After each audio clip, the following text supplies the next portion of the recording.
Hi, welcome to the virtual orientation for the 26BH by Jayco. We're going to start the orientation on the outside of the RV and we're going to begin near the front. The first thing we're going to look at is your front pass-through storage compartment. Some things that you might find here would be the pole for the awning, as well as the crank for the stabilization jacks, and the crank for your electric tongue jack to use it manually in case that the electricity is not working or the jack itself isn't working. You'll still be able to raise and lower your RV at the tongue. Speaking of stabilization jacks, we'll find one here. There are 4 of them located on the 4 corners of the RV. These are never to be used to level your RV. They should only be used to stabilize. So once the RV is fully leveled, place any blocking that you need to have if you need it. The amount of blocking that you'll need is dependent upon the site that you're camping on. If it's very uneven ground, you may in fact need some blocking on one corner or another. The recommendation I would, from me anyways, would be 6x6s. So once you have the RV fully leveled and any blocking in place that you might need, you then snug this up to the ground or the blocking and just snug it tight. So we continue around the front of the RV. We'll make note of the battery storage area, and directly in front of the battery storage area we have your propane system. To serve your propane needs here, we have a double 30-pound system, and directly in front of the propane storage we have your electric tongue jack. On this electric tongue jack we have the ability to extend or retract the tongue jack, but we also have switching for a light that can be handy when loading at night. Something to look at, I mentioned that there is a manual crank for your tongue jack, and if there's ever a case where you don't have power to it or it stops working, there is an inline fuse right here that you can also check to make sure that it hasn't been blown. If it has, then the electric jack will not work properly. So we'll continue around the outside of the RV. Make note of the off-door side here. And as we come around the outside, we'll make note of your freshwater inlet. This is where you'd put your garden hose and then turn the hose on, obviously, in order to fill the freshwater tank with water. Some reasons why you'd want to use the freshwater tank would be if you're going somewhere that didn't have fresh water for you to drink, or they didn't have a water supply, or if you're not camping in a campground. You would use the onboard pump to draw water from the freshwater tank. So we continue along the outside. If we drop down right here, we'll make note of 1 and 2 low point drains. Those low point drains are used to drain the system. Specifically, this low point drain is used to drain your freshwater tank.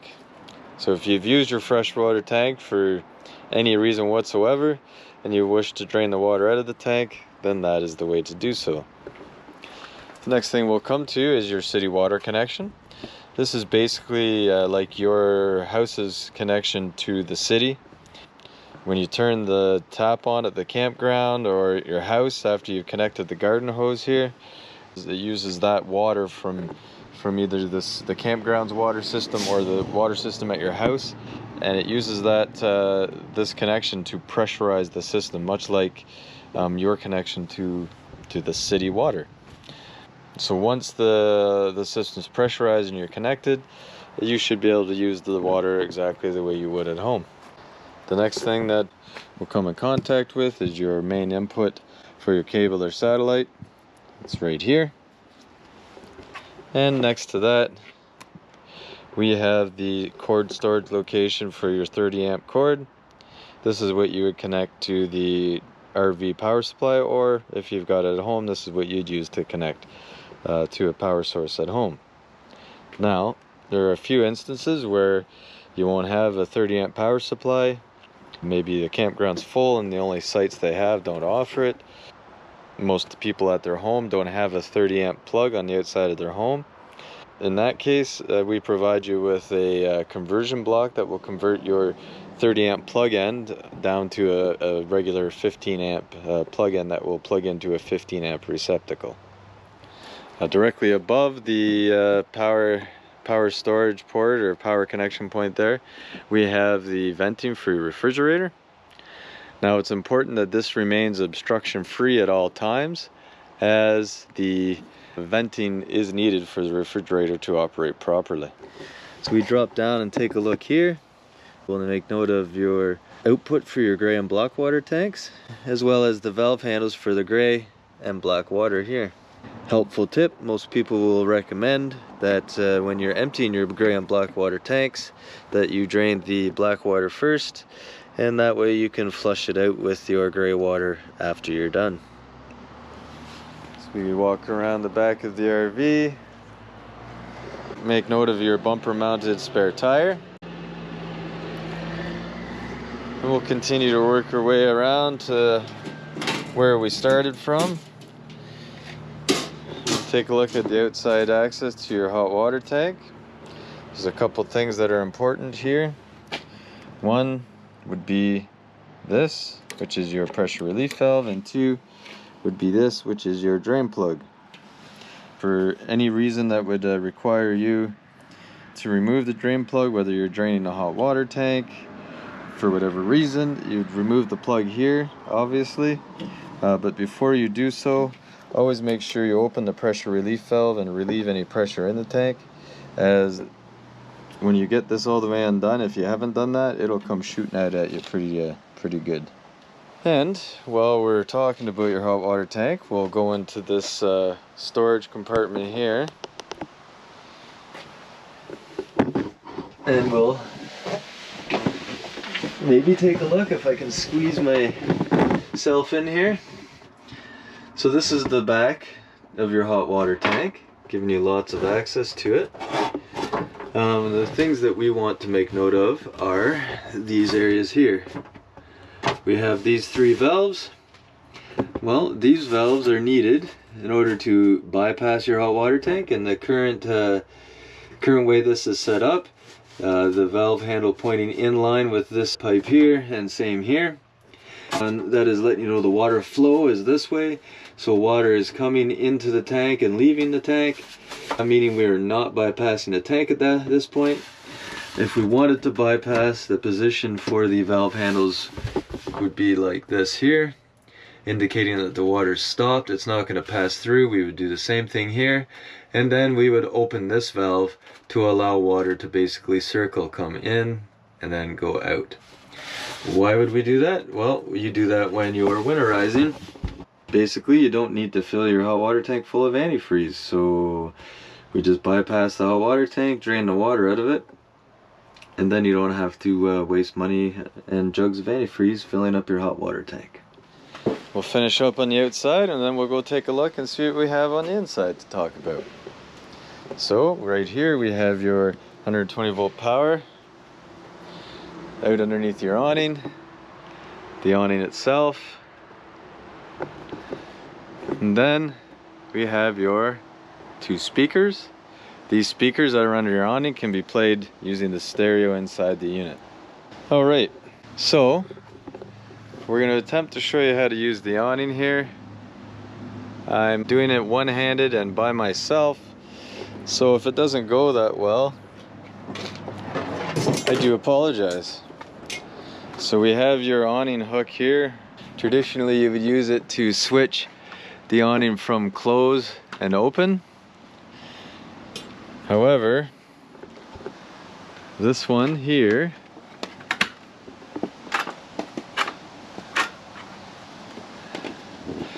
so we have a lock. We have to unlock the awning. So this is the lock to lock the arm to the trailer. This here is what you can use, sliding it up and down to switch it up there into either open or close. So right now it's all the way up, that's open. I've got this lock off. Now I have to come over here. Got this lock off. Now the arms should move free from the trailer. Yep, they're going to. So now we use the end of the hook and we hook the strap up here.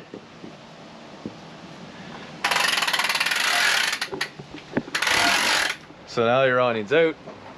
It'll stay like that. I can pull it out further. I can change the angle of the awning or the pitch with these here. So once you pull this handle, you can then slide this piece up and down and it'll lock in place via these holes and the pins, and that will allow me to change the pitch. Once I get that where I want it, I slide this into position, make sure the dial's loose, and then I simply slide this. Right now it won't go anywhere because I don't have the awning out far enough and I don't really have room to put it out, but it'll slide up and lock into place in this track here. And once you've got it in place, you turn the dial to fully lock it. Now, in order to get it back in, you have to bring this back down to the starting position, which you'll know because it'll sit on this pin here. You have to do that both sides. And then you make sure you're holding on to this strap. And then, so that's slid all the way down. And now it will close. And there you have it. So that's your awning. Obviously, if you have any questions, you can ask about that. But generally speaking, unlock both sides here. Same spot on the other side. Make sure this is in the up position right here,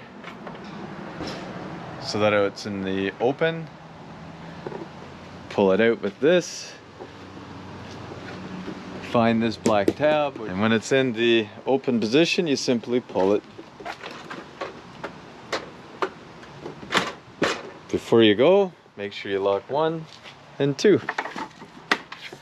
And you're good to go. Right. I'll put this back in your front storage compartment, then we'll go inside and take a look and see what we have. First things first, as soon as we step through the door, we'll turn around and take a look, and we'll see the fire extinguisher for the RV. I like the placement right here, just inside the door. That way it's easy to grab if you need it outside, and when you're cooking, or inside if you're cooking indoors. Another piece of safety equipment is the carbon monoxide propane detector. The carbon monoxide propane detector should be tested every once in a while. You'll see that there is a green light here. That's to indicate the system is functioning properly. In order to test the system, there's a button underneath that green light. You press that, and it'll issue a series of loud beeps. The lights will change colors, and then if everything's good, it'll go back to green. Usually it's recommended that we check them every so often, and when we do so, I recommend you do it when you test your smoke detector or change the batteries in the smoke detector. The general rule of thumb for the smoke detector is that you change it daylight savings time, or when we change the clocks every 6 months. Makes it easy to remember, and your batteries will last that long. So I would suggest testing the carbon monoxide smoke detector at the same time. We'll make our way into the bedroom of the RV here. We'll make note of the TV mounting bracket position. There's no actual bracket, but it does give you the location where there's something solid that you can attach a bracket to.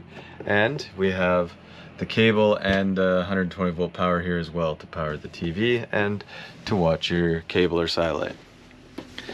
Right below this, we have your emergency exit.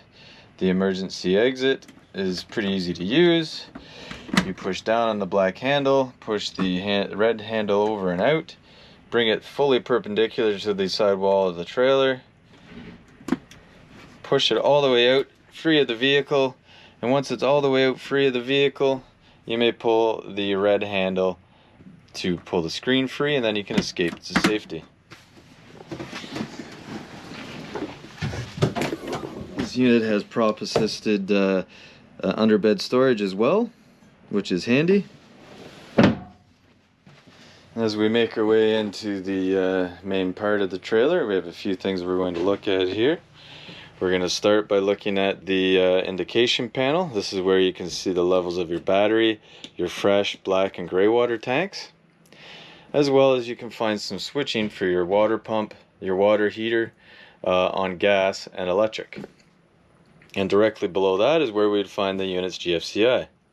If this Gfci is tripped, you'll see a red light come on like that. In order to reset it, we press the button, the top button here. The red light will go away and everything should be good. If it is tripped like that, you should see some symptoms such as your outside plugs, any plugs in your water, so any plug in the bathroom or on the counter back there. And again, like I said, your outdoor plugs, they won't function as they're on the load side of the Gfci. So if you find that, come in here and check here. If it's still not the problem, the next thing you would do is come down here and check your load center. Your load center is where you find all your breakers, like you would find in your house, and they operate the same way. And you find all your fuses, again, like you'd see in your vehicles, and they behave pretty much the same way. It's clearly labeled, so if you have any issues with power and you're comfortable to do so, you may come in here and look and try to figure it out, or you can call us and we'll do our best to help you out. So we stand up here, we're kind of facing your stove and range top. Your stove and range top has an automatic sparker. In order to utilize it, we turn the stove knob to the light position and then turn the sparker to ignite your stove. You do that for all three top burners. For the pilot, or for the oven portion, it's the same idea. First, always make sure you open the oven before you attempt to light. When doing so, turn it to the light position. The only difference here is we're going to press and hold the knob in order for the gas to be ejected for lighting. And then you just simply turn the temperature up like you would normally. While you are doing that, however, you have to hold your barbecue lighter back in here where the pilot is.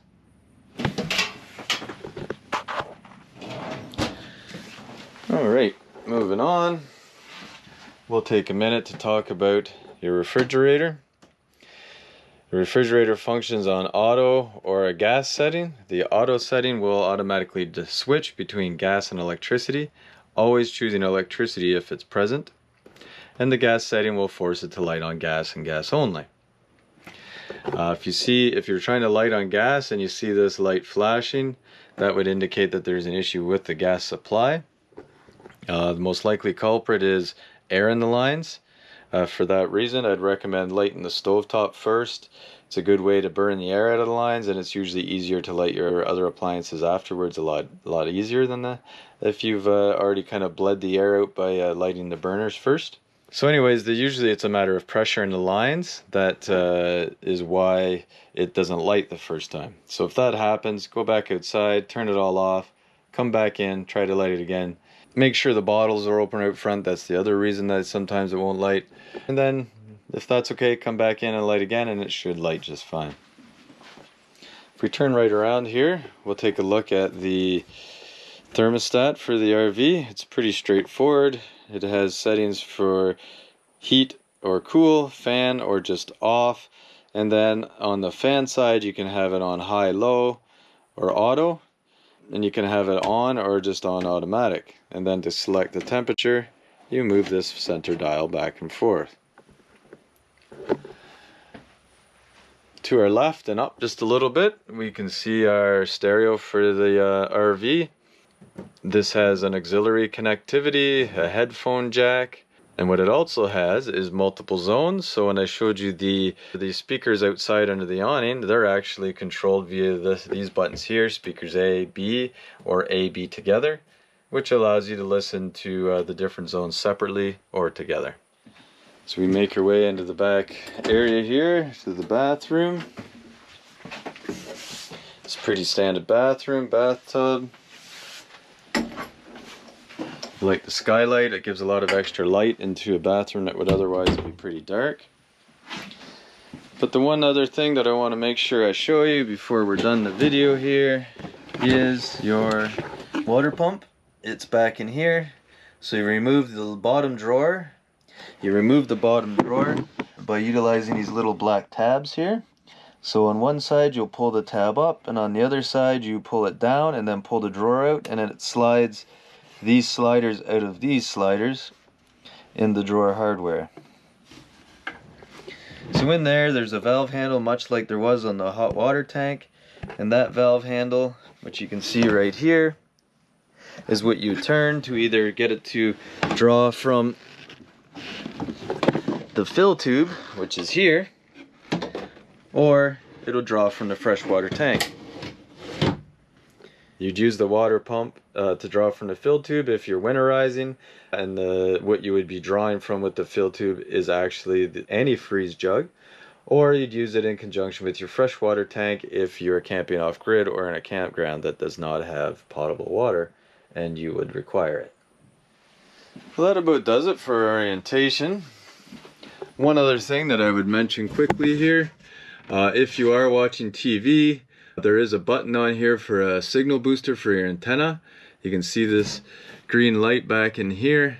If that green light's on and you have a cable connected to that or a satellite connected to it, that booster will mess with your signal. So make sure you press the button, get the little green light to disappear, and then that should fix your problem if you're having troubles getting signal for your satellite or cable. Alright, that about does it. I thank you very much for listening. I appreciate the time you took in tuning in here. If you have any questions, feel free to give us a call, and we'll always do our best to answer your questions and make you feel comfortable before you leave with your new RV. Thank you.